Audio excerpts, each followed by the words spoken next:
یہ جو ہم دعا کرتے ہیں اللہم صلی علی محمد وعلی آل محمد، اور یہ جو اللہ رب العزت نے فرمایا ہے ان اللہ و ملائکتہ یصلون علی النبی، یہ صلاۃ کیا ہوتی ہے؟ عام طور پر لوگ کہہ دیتے ہیں کہ یہ اللہ کی رحمت ہوتی ہے. نہیں، یہ کم نظری ہے، یہ کوتاہ فہمی ہے.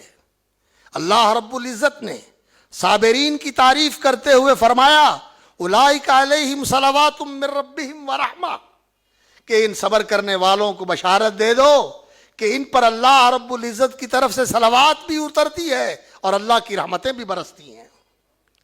صلوات کا الگ ذکر فرمایا، رحمت کا الگ ذکر فرمایا.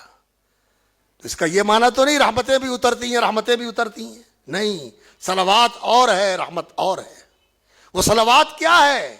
ابو العالیہ بہت بڑے مفسر ہیں، تابعی ہیں، وہ کہتے ہیں صلوات یہ ہے کہ اللہ تعالیٰ اپنے درباری فرشتوں میں ان کے سامنے اپنے پیغمبر کی تعریف کرتا ہے اور ان کا مقام اونچا کرتا ہے، اور پوری دنیا کے دلوں میں اور ان کی زبانوں پہ اللہ رب العزت نے اپنے پیغمبر کا ذکر خیر رکھ دیا ہے.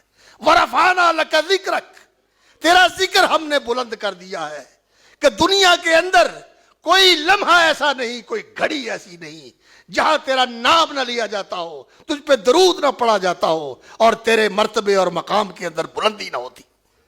وَرَفَعْنَا لَكَ ذِكْرَكَ، تو رسول اکرم صلی اللہ علیہ وسلم کی تعریف تو اللہ کر رہا ہے. وَرَفَعْنَا لَكَ ذِكْرَكَ، اس لیے غالب نے کہا غالب ثنائے خواجہ بیزداں گذاشتم کہ یہاں ذات پاک مرتبہ دان محمد است.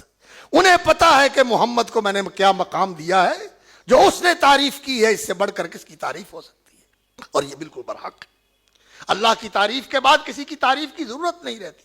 لیکن ہم جو تعریف کرتے ہیں، ان کی محبت کا اظہار کرتے ہیں ان سے، کہ ان کی تعریف کرنے سے اس زبان کی اور اس گناہ گار کی بھی اللہ تعریف کرتے ہیں کہ یہ میرے نبی پہ صلوات پڑھ رہا ہے. اللہ اکبر.